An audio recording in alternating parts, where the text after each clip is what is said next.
Buenas tardes, empresarios, muchachos, a ver si podemos ver los dos temas de hoy.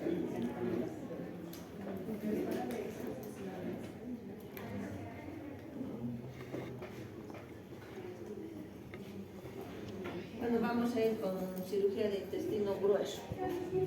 Ya, para recordar, así a grosso modo, serían las partes del colon, ¿no? El ciego, colon ascendente con su ángulo hepático, colon transverso, colon descendente, aquí está el ángulo esplénico, colon sigmoide, recto y canal anal, ¿no? Entonces, según estas porciones del intestino grueso, vamos a ir viendo las diferentes cirugías que se realizan en este órgano.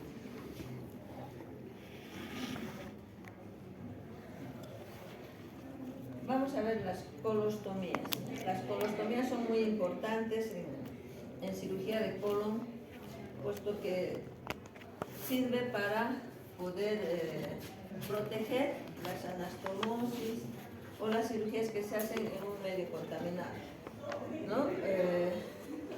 Generalmente cuando existe sufrimiento de asa, en un gólbulo, por ejemplo, o perforación o obstrucción o dilatación excesiva del colon, entonces hay translocación bacteriana, hay contaminación de la cavidad intraabdominal y no se puede hacer anastomosis primarias, ¿ya? Porque es un medio contaminado y de seguro va a llevar a la dehiscencia, ¿no? Se van a soltar los puntos.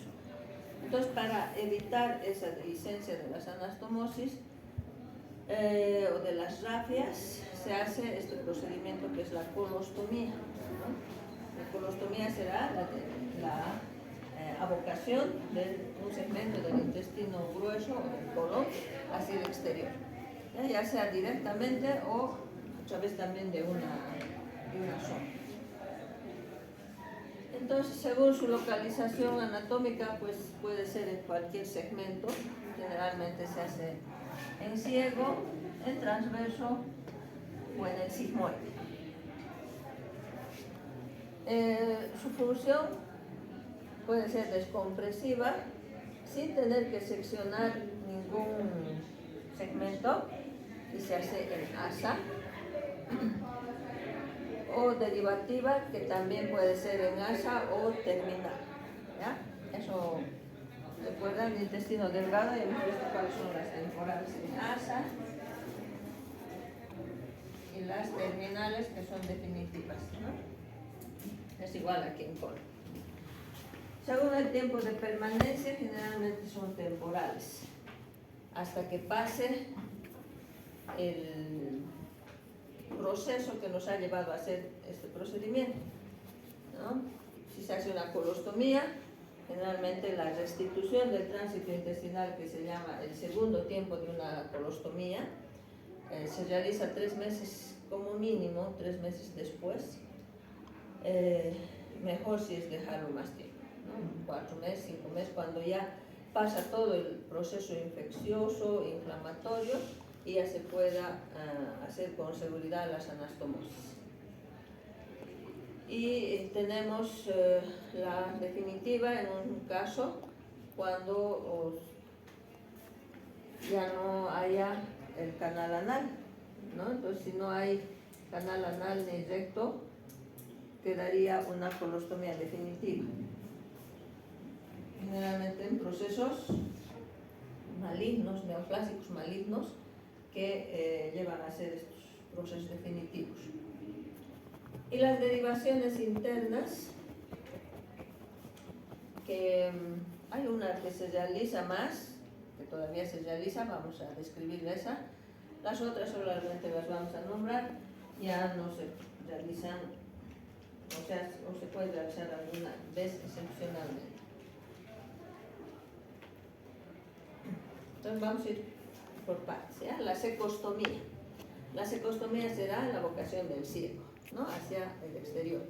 Se realiza en fosa ilíaca derecha, donde está el ciego. Tenemos la técnica de Fillore, la de Desmarest. La incisión puede ser una incisión mediana intraumbilical, el acceso a la cavidad, pero para la cecostomía se hace una incisión a nivel del punto de McBurney, en la fosa ilíaca derecha. Cuando ya se hace la apertura en este segmento, se exterioriza la pared anterior del ciego como un cono, se desutura la pared del ciego hacia la aponeurosis, luego se realizará una incisión sobre la ténia del ciego y ya está abierta en ese caso, ¿no?, la luz. Entonces se procederá a la sutura de la pared del ciego hacia la piel. Entonces queda así, vertido. Y empieza a funcionar. Otra técnica que se puede hacer en la cecostomía también puede ser una técnica de stamp, ¿no? Pero una técnica igual que la gastrostomía y gonostomía tipo stamp. Ya es la misma técnica. La técnica de Desmarest es a través de una sonda, ¿ya?, como tipo stamp, solamente que la diferencia sería que se mantiene cerrado todavía esta sonda unas 48 horas para que se produzca adherencias, ¿no?, entre el ciego y la pared abdominal, entre la pared del ciego y la pared abdominal, y se evite así o sea que si se fuga contenido del ciego, entonces se evite ahí una contaminación en la cavidad abdominal.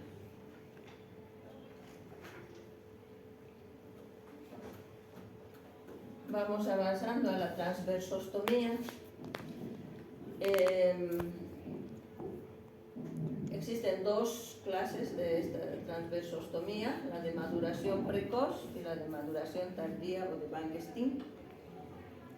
Entonces la incisión de acceso a la cavidad, una mediana supraumbilical, y para la transversostomía se hace más para mediana derecha, supraumbilical, ¿no?, a este lado. Entonces lo que se hace es, una vez abierta la pared abdominal, se hace un ojal, ¿no? Se exterioriza o sea, el asa del transverso, una porción, igual en su meso se hace un ojal, se atraviesa una bagueta o un tubo, un pedazo de tubo de látex puede ser, para evitar que se reingrese, ¿no?, hacia la cavidad ese segmento que hemos exteriorizado. Cuando está exteriorizado, igual se sutura la pared del transverso hacia la aponeurosis primero, y luego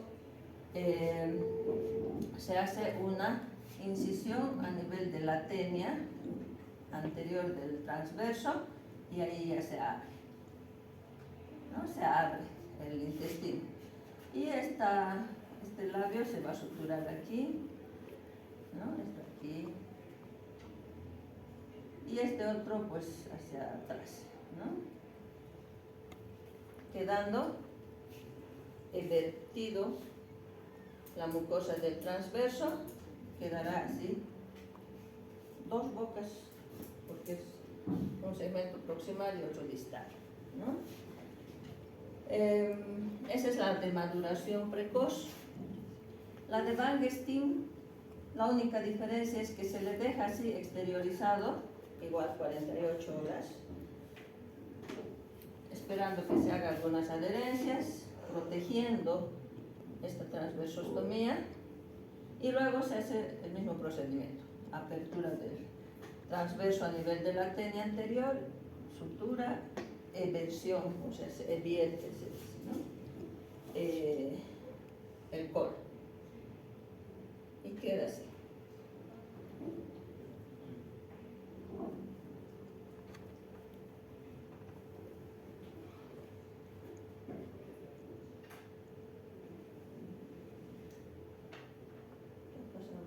Nos falta una, les he dicho, ciego, transverso y sigmoide. ¿Ya? El vértigo medio. Sí, ¿verdad?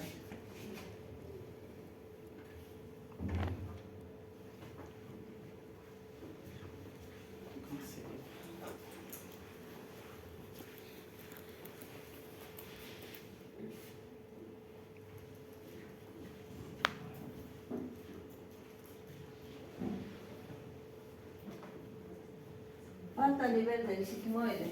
Ya, a nivel del sigmoide lo más frecuente, probablemente esté más después, ya, pero es los vólvulos de sigmoide porque es la porción móvil del intestino grueso, ¿no? El sigmoide.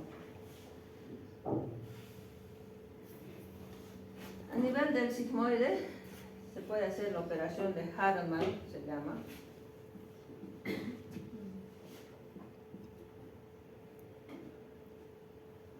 ¿Ya? De Hartmann. Entonces se reseca el segmento que está volvulado, necrosado, perforado, bueno, el segmento afectado. ¿Ya? Eso lo sacamos. Se cierra el muñón distal a nivel del recto. Y el segmento proximal es el que se aboca al exterior, que sería el colon descendente.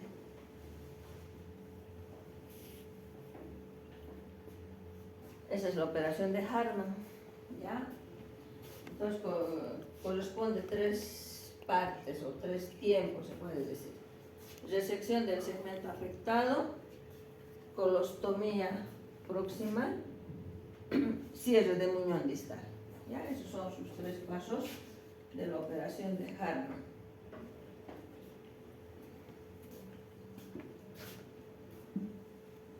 Esas son las tres sitios más comunes de colostomía que se debe hacer. Las complicaciones de estas colostomías, ya puede ser necrosis del asa que esté ostomizado porque lo hayamos comprimido, apretado mucho el orificio por donde se sale la colostomía, o si está muy amplio más bien puede prolapsarse, ya se sale la mucosa del colon, se prolapsa. Lo más frecuente son las alteraciones de la piel por fuga de contenido hacia la piel, ¿no? Producen las dermatitis alrededor de la colostomía. O puede producirse también la estenosis. Al cicatrizar la piel, se cierra junto con la ostomía y se puede cerrar incluso, ¿no? Hay que volver a hacer ahí la colostomía. Y más tardíamente se puede producir estas hernias por debilitamiento de la pared, que se llaman las hernias paraosmóticas, ¿ya? Ostomóticas, perdón, paraostomóticas. Esas son las complicaciones de una colostomía.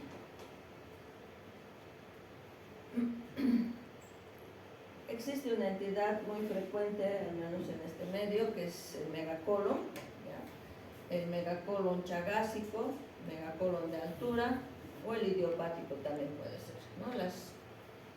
El congénito, que es la falta de estos plexos miantéricos, de Meissner-Auerbach, ¿no? Entonces, cuando nacen los niños con ausencia de estos plexos, se llama la enfermedad de Hirschsprung. O en el adquirido, generalmente son muchas las causas. El segmento afectado es la parte estenótica, ¿ya? Por falta de estos plexos se produce una hipertonía y estenosis de esta zona y no se dilata. Y la porción proximal se va a dilatar del colon, ¿no? Esa no es la enferma, sino más bien es la parte sana, pero por la resistencia que tiene en la zona estrechada, se va dilatando el colon.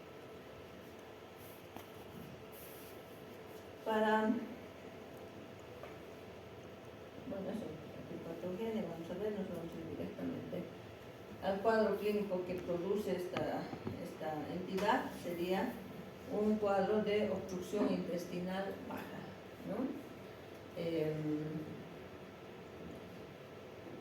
paciente presentará dolor abdominal, distensión abdominal, falta de eliminación de heces y gases. Ya, ese es el cuadro clínico. Se hace un tacto rectal, siempre tienen que hacer en un cuadro de obstrucción intestinal un tacto rectal para determinar la etiología. ¿Ya? Si la ampolla rectal va a estar vacía, es que no ha pasado nada, está torcido, se puede decir, volvular.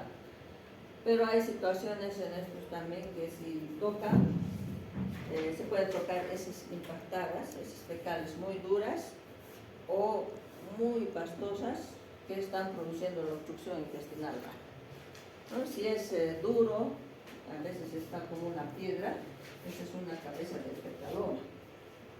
Los fecalomas son acumulaciones de heces que producen obstrucción, pueden producir obstrucción. Entonces, una placa de abdomen se va a ver la dilatación de intestino grueso con niveles hidroaéreos. En una placa con contraste también se puede ver la coordinación o el nivel de torsión, bueno, no el nivel de torsión, ¿no? Para ver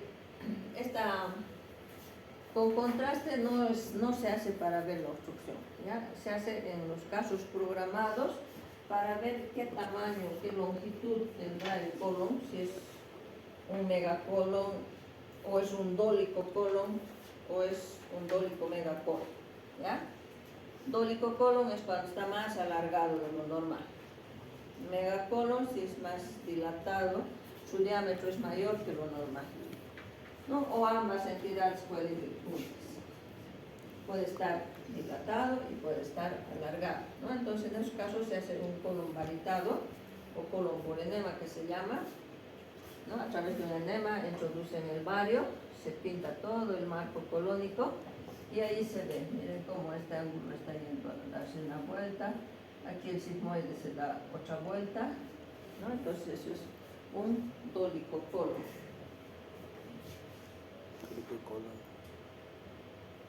Sus complicaciones cuando está más dilatado o más alargado el colon, ya estamos diciendo el fecaloma, ¿no? Se ve una imagen en la placa simple de abdomen. Ese es el primer estudio que tienen que solicitar cuando hay sospecha clínica, una placa simple de abdomen de pie. Aquí se ve una imagen como en miga de pan, se llama, es el fecaloma. O su torsión sobre su eje mismo, que da el volvo, ¿ya? Y este vólvulo, cuando es un dólico megacolon, puede ocurrir en cualquier segmento del colon, pero lo más frecuente es a nivel del sigmoide, ¿ya? Que es la parte móvil.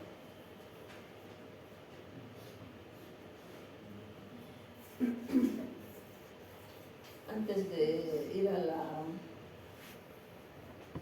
tratamiento, el primer tratamiento que se puede hacer en casos de esta obstrucción debido a un vólvulo, en la placa de abdomen se va a ver una imagen como en pico o en punta de lápiz se llama. Dilatación y la torsión se ve así, delgadita.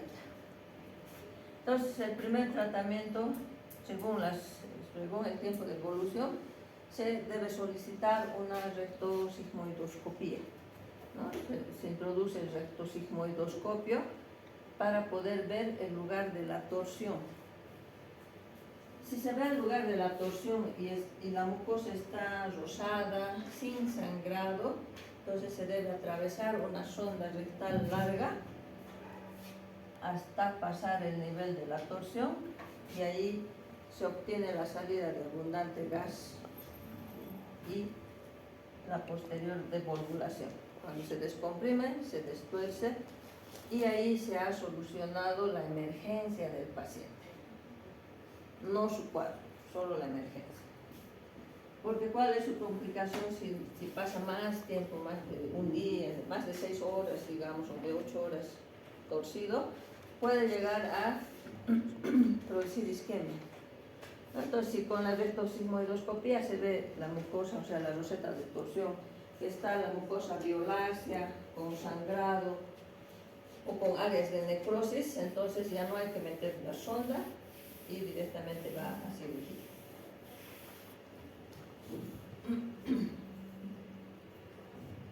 En el tratamiento quirúrgico del megacolon tenemos diferentes formas de solucionar. ¿Ya? Las técnicas de derivación interna, les he dicho, una sola vamos a, la que se sigue haciendo. Las operaciones de resección, estas operaciones que suprimen la contractura de la musculatura rectal también no se realizan porque no tienen, pueden recidivar de inmediato, no tienen no se trata con eso, no se soluciona. Entonces vamos a ver las de derivación interna. Les decía, solamente vamos a nombrar las que antes se hacían, la iliotransversostomía, por ejemplo, se llama derivación interna porque estamos derivando un segmento de intestino a otro. ¿Ya? Por ejemplo, la iliotransversostomía, ¿no? Sin hacer resecciones, estamos diciendo estas de derivación interna. ¿Ya? Se anastomosa el ilion al colon transverso. Tenemos la iliosigmoidostomía, ¿ya? La operación de Chamboy-Legrand, una también sigmoidostomía, de Vasconcelos, ¿no? La finalidad de estas derivaciones internas es que se acorte el tránsito intestinal, porque es muy largo el colon, ¿no? Entonces, yendo directamente de ilion a sigmoide, por ejemplo, se evita todo el paso del ascendente transverso, ¿no? Esa era la función de estos procedimientos. O también, como enemas internas también se realizaba, como el contenido del ilion es más líquido, entonces al derivar hacia el intestino grueso, es como si le estuviéramos poniendo un enema, ¿ya? Esta es la de derivación interna que se realiza sobre todo en la enfermedad de Hirschsprung o también en el adquirido. Es la operación de Duhamel. Esta operación de Duhamel consiste en, resecar toda la parte que está alargada o dilatada. Se cierra el muñón del recto. Luego se hace un canal sobre el espacio presacro y por ahí se baja el colon descendente. El otro equipo, porque esto lo realizan dos equipos, un abdominal y un perineal, ¿no?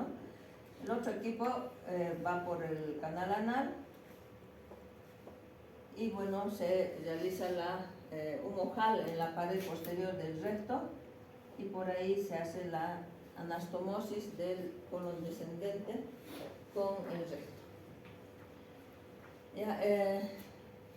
Esto con sutura manual es imposible, se puede decir, porque es muy bajo, ¿no? A nivel del sacro. Se hace con suturas mecánicas, tanto la sutura lineal como la circular. La desventaja de esta Duhamel nomás es que puede desentarse, por ser una anastomosis tan baja, puede desentarse la anastomosis, hacerse colecciones presacras, ¿no? Y complicar con accesos intraabdominales. Para evitar ese problema hay una modificación del Duhamel-Haddad, ¿no? Que es el mismo procedimiento, pero no se hace la anastomosis del descendente con el recto, sino por este ojal se exterioriza el colon descendente. Sale por el ano, intestino, o sea, colon descendente. Y se le deja así al paciente, ¿ya? Unas 2 semanas, hasta que se produzca unas adherencias a nivel periférico de su pared con el ano, y recién se realiza la sección a ese nivel, o se puede ya secar más antes y se suelta de por sí, ¿no? O si no, se hace una sutura entre la pared del colon descendente al ano y se resecciona, ¿no? Esa es una técnica más segura para evitar las colecciones presacras. La única y grandes inconvenientes sería que quedan con su intestino afuera, ¿no? Es incómodo para el paciente, es como una cola así.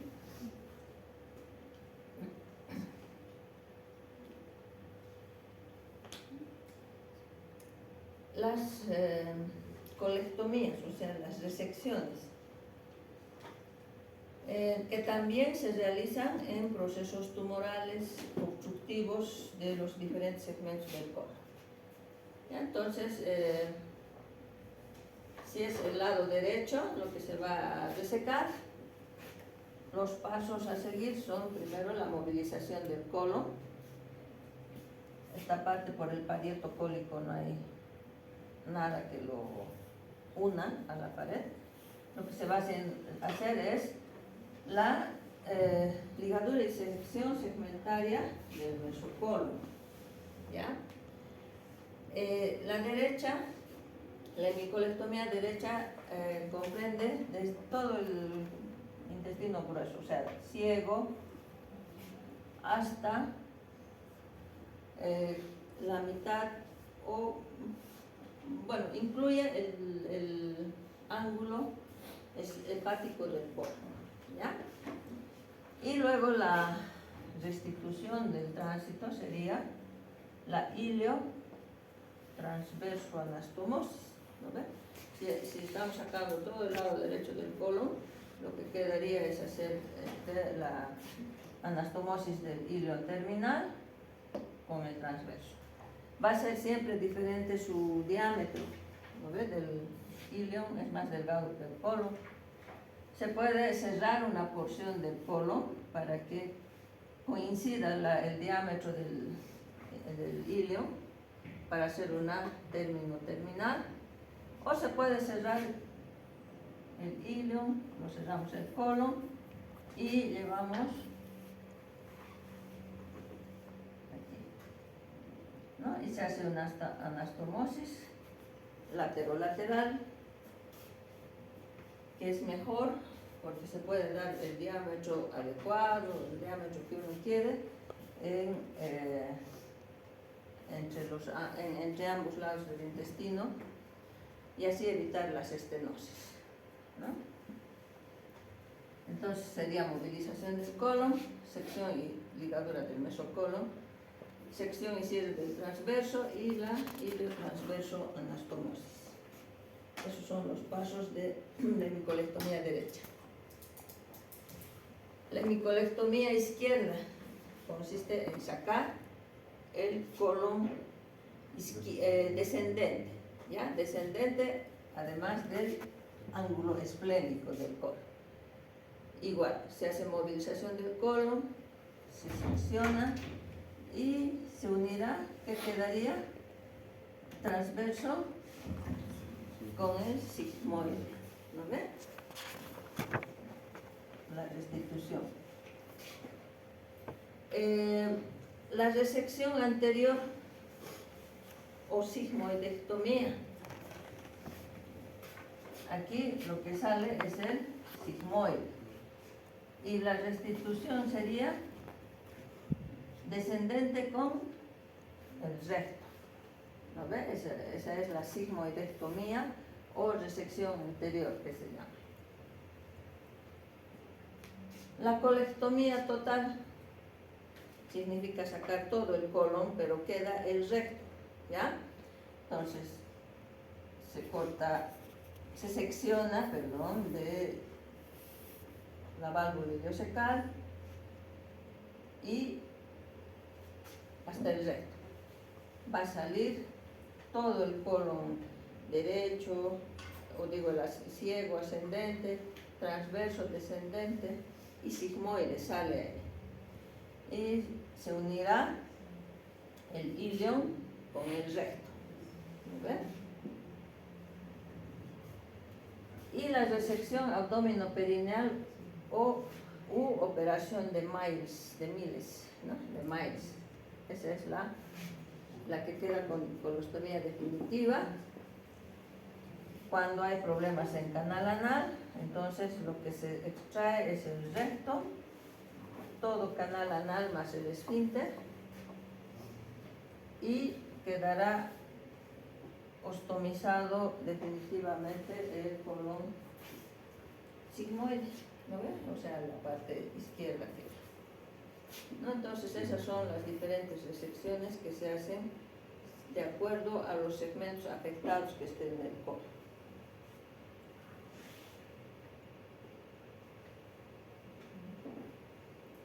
Las complicaciones de estos procedimientos es la dehiscencia de la anastomosis y bueno, la necesidad de tener que reoperar, ¿no? Si se dehiscenta una de estas anastomosis y tengamos que reoperar, ¿qué hicieran? ¿Qué procedimiento?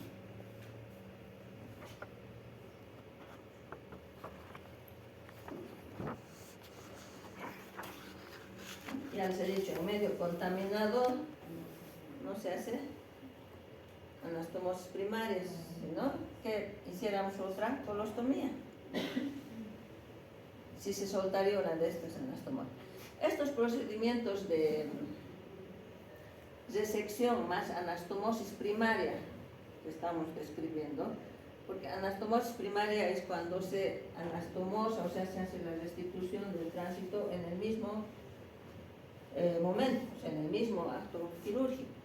Mientras en las colostomías se hace la restitución, hemos dicho, una vez que pase todo el proceso infeccioso, inflamatorio, ¿no? 3 meses después como mínimo, mejor si es más después, 1 año después, 6 meses después, ¿no? Pero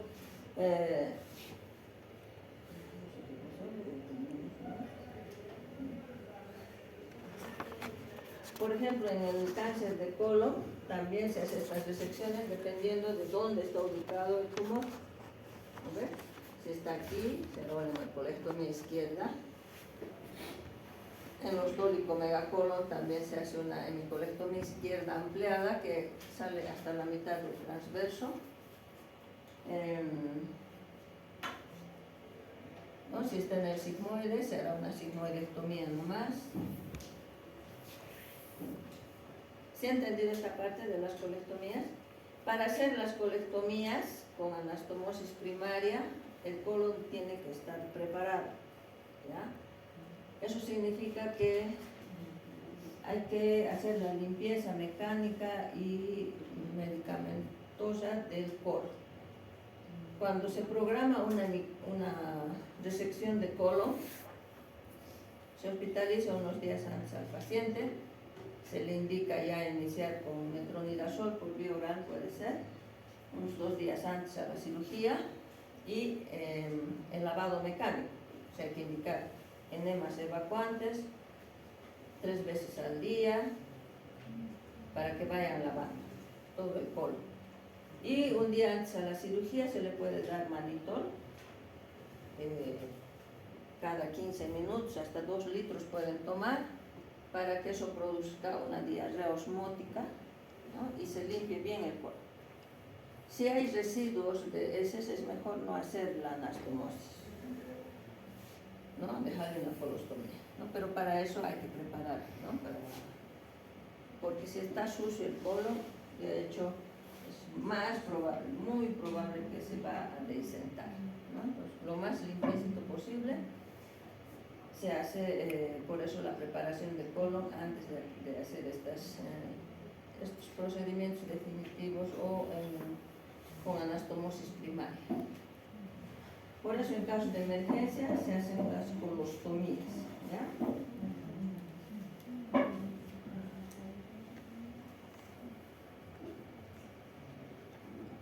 Bueno, nomás vamos a ver, aunque están más preocupados en su microparcial, pero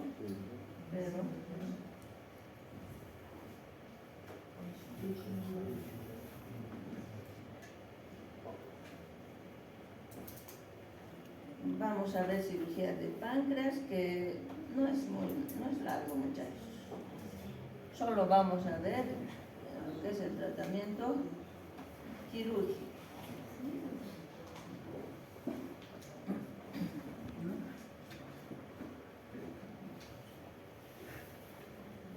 Primero, antes que pasemos del colon, ¿está comprendido? El examen del segundo parcial se va a basar en casos clínicos, muchachos. ¿Ya? Vamos a ver qué conducta tomarían, digamos, en tal caso, ¿no? Más que selección múltiple.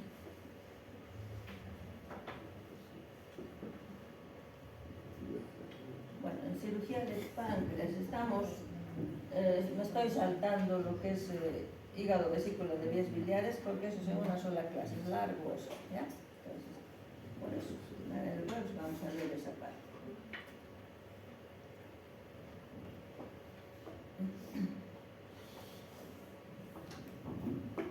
Ay, qué cosa. Pero ya fue. Desconectado. El páncreas es un órgano muy frágil en cirugía. Les decía, al hacer la esplenectomía, como está en pleno contacto con la cola del páncreas, se puede producir una pancreatitis. Cuando operamos vesícula, vías biliares, igual, porque se puede manipular en intestino, ¿no? Entonces se puede producir unas pancreatitis postquirúrgicas. Ya, bueno, ahora yéndonos al páncreas, es un órgano retroperitoneal en toda su extensión, ¿no? Para su acceso tenemos que ingresar a la transcavidad de los epiplones o al retroperitoneo, pues lo mismo. En íntima relación con el marco duodenal, ¿no? Primera, segunda, tercera, cuarta porción. Su borde superior está con los vasos esplénicos. El vaso, un poco más hacia superior, estará con el cara posterior del estómago. Uno de los cuadros, que no lo vamos a describir porque eso es más medicina interna, la pancreatitis aguda, ¿no? Es la inflamación aguda de este órgano, grave, cuando puede producirse situaciones muy graves, en una pancreatitis aguda, que de hecho el tratamiento es médico. ¿Ya? Los gastroenterólogos se encargan del tratamiento de la pancreatitis aguda. Cuando llaman al cirujano es cuando se complica este cuadro de pancreatitis aguda, ¿no? O sea que en vez de mejorar, va empeorando el paciente, empieza a haber distensión abdominal, mayor dolor abdominal, puede haber alzas térmicas, puede haber alteración de los laboratorios que se deben pedir un control casi diario de las cifras de leucocitos, glicemia, ¿no? Entonces, es cuando esos datos de amilasa, lipasa, cuando esos se van alterando más en vez de mejorar, entonces se determina que se trata de una pancreatitis aguda complicada, ¿ya? Entonces, en los casos de complicaciones de esta pancreatitis, recién se hace el tratamiento quirúrgico. En las pancreatitis necrohemorrágicas, por ejemplo, ¿ya? Se hace un tratamiento quirúrgico que consiste en debridar todo el tejido necrótico del páncreas. porque eso es la necroshemorragia, ¿no? Se va deshaciendo el páncreas, se va diluyendo. ¿Sí? ¿Quieren comentar algo? Ya, entonces calladitos, ¿ya?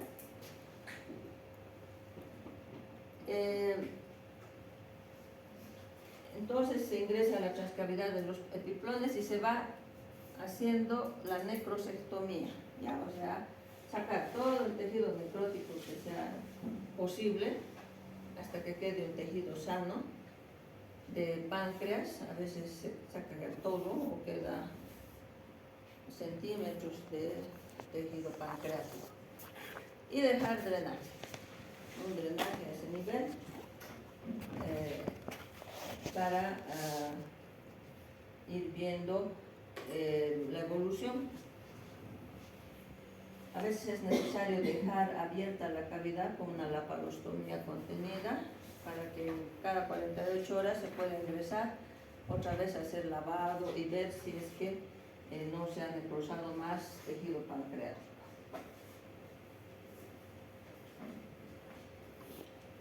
Otra de las complicaciones de una pancreatitis que ya ha pasado, o sea que de una pancreatitis grave ha podido sobresalir el paciente, pero que puede presentar estas dos complicaciones posteriores, que son el quiste pancreático y el pseudoquiste pancreático. Ya en esos casos también el tratamiento, bueno, es quirúrgico, aunque ahora ya se pretende hacer menos invasivo con drenajes endoscópicos, ¿ya? Pero vamos a describir lo que es el tratamiento quirúrgico. Entonces, en casos de quistes, que son colecciones líquidas de enzimas pancreáticas, jugo pancreático, pero que están contenidas con una cápsula dentro del propio órgano. ¿Ya? Entonces se abre el quiste, se aspira y se deja un drenaje. En los casos de pseudoquiste, el pseudoquiste es también la acumulación de jugos líquido pancreático alrededor del páncreas, pero que no tiene una cápsula, ya está por fuera del páncreas, y la cápsula lo formarían los órganos vecinos, estómago, intestino, ¿no? Entonces ahí se colecciona este líquido de pseudoquiste, por eso es pseudoquiste. El tratamiento de los pseudoquistes también es su drenaje, pero hay que dejarlo por lo menos unas 3 semanas, si se puede, para que se vuelva más grueso estas adherencias. No es pared propiamente, pero digamos la pared formada por los órganos vecinos, ¿no? Se va engrosando para poder hacer el tratamiento quirúrgico. Porque si entramos muy antes y es una pared muy delgadita, se puede reventar. Podemos reventar y todo ese jugo pancreático, ese líquido del pseudoquiste, se disemina hacia la cavidad abdominal. Doctora, en este caso, ¿en el medio va a estar como vacío? No, líquidos. Ah, Por eso pseudoquiste. Todo esto aquí, ahorita, en una tomografía.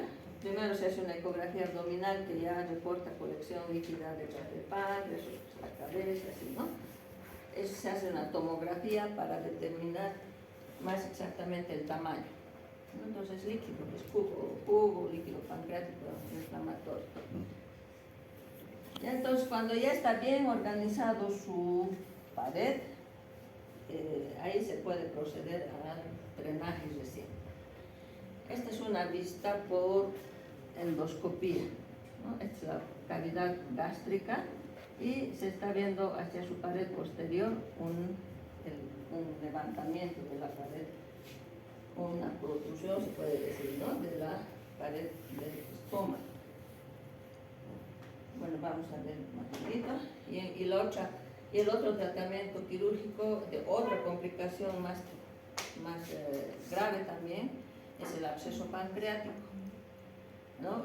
Cuando estas colecciones se sobreinfectan y se vuelve un absceso.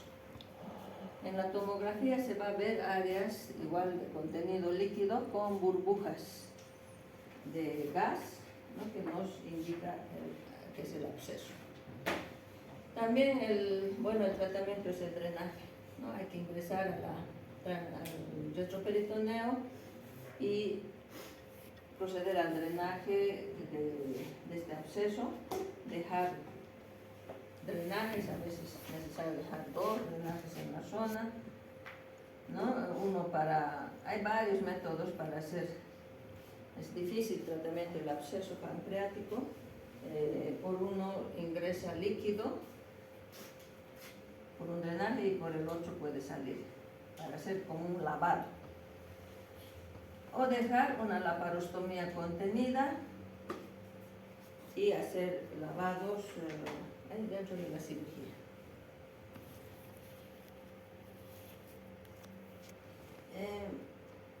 Esas son las complicaciones de la pancreatitis aguda. La pancreatitis nefrohemorrágica, el pseudoquiste o quiste y el absceso pancreático. En otras situaciones que está indicada la cirugía en páncreas son en las neoplasias, ¿no? O sea, los tumores, ya sea benignos o malignos, siempre y cuando sean resecables, ¿ya? O sea, que se puedan sacar. Vamos a ver del tratamiento del pseudoquiste.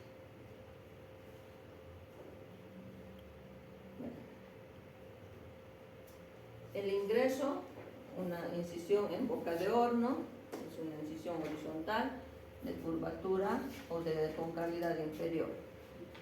Es la mejor vía de abordaje, que vaya de hipocondrio izquierdo a hipocondrio derecho. Luego, ya de cavidad, hay que ingresar al retroperitoneo. La intercolonoepiploica hemos dicho que es la mejor vía. ¿Ven?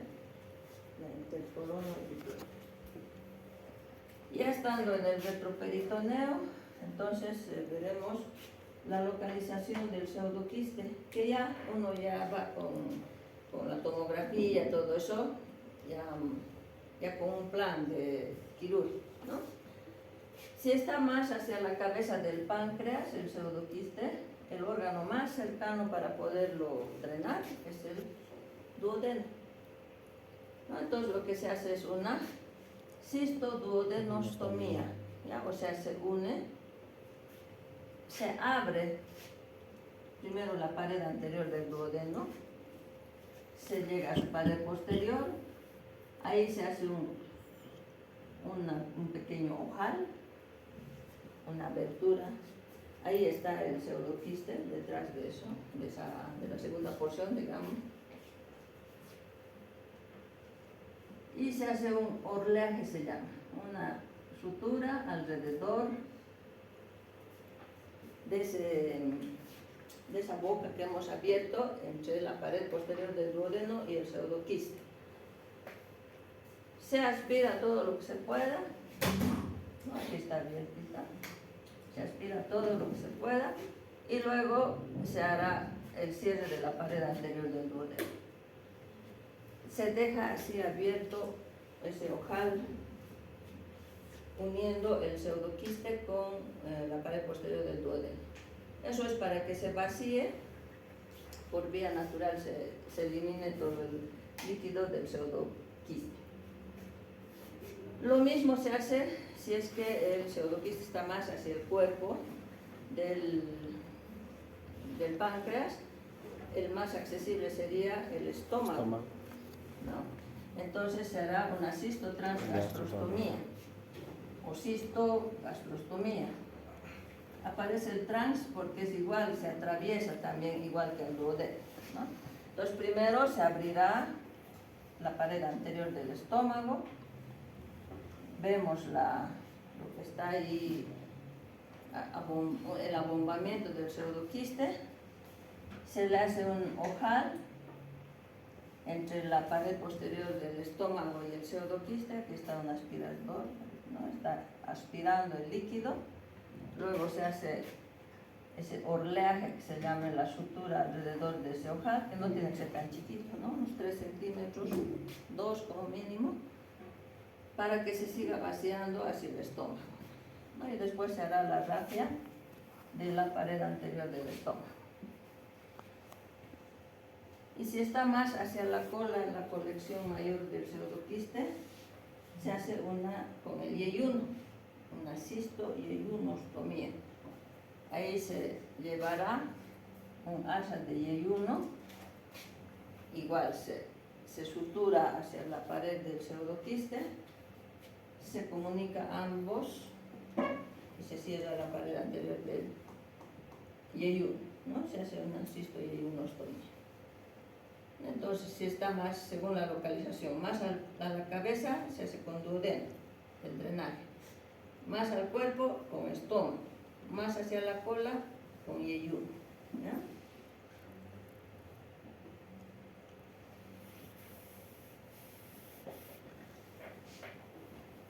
Y esta cirugía, que es la de Whipple, la pancreatoduodenectomía, que se hace en casos de tumores resecables de cabeza de páncreas o en caso de tumores de la vía biliar, ¿no? Un colangiocarcinoma, digamos, o a nivel de la ampolla de Vater. Siempre y cuando el tumor esté localizado ahí sin tomar ninguno de los órganos vecinos, ¿no? Si ya está tomado algún órgano vecino, ya no es resecable, ya no se debe hacer esta cirugía. Bueno, los pasos van por partes, solamente les quiero mostrar para que comprendan lo que es la operación de Whipple.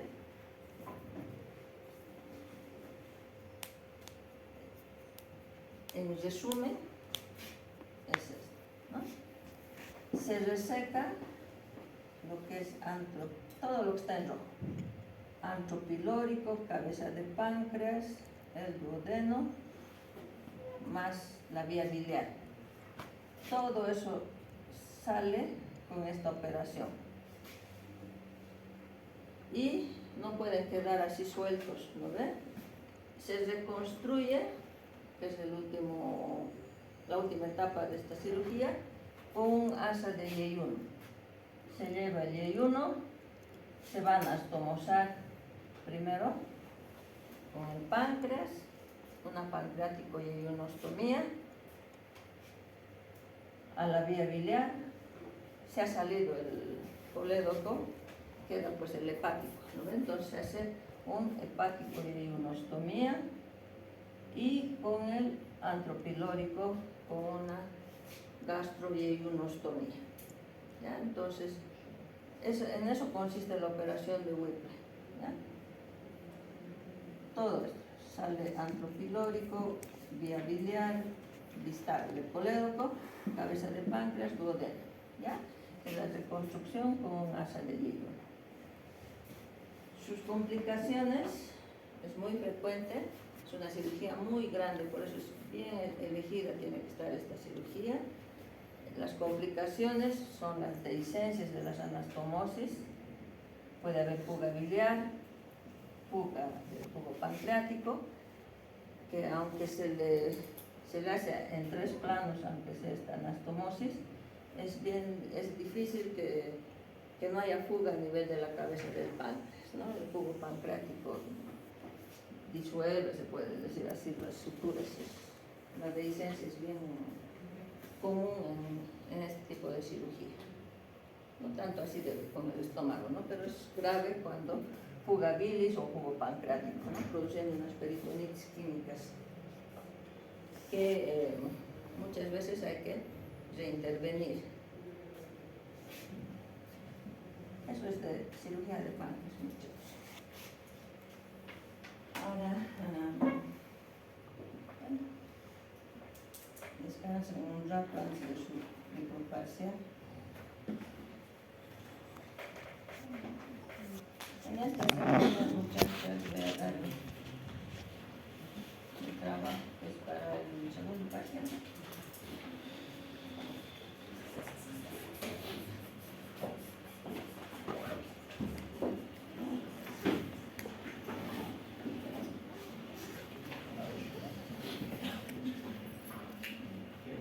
¿Sobre cuánto se va a calificar, doctora? ¿Sobre cuánto se va a calificar? Igual, ¿no? 40 son póngase asistencia ahorita. Ustedes van a tener, digamos, los que han venido la anterior, prácticamente 10 de asistencia, nosotros tendrán menos, y sobre el 30 va a ser un solo trabajo nomás ya, para que no descarguemos con dos trabajos. ¿Ya?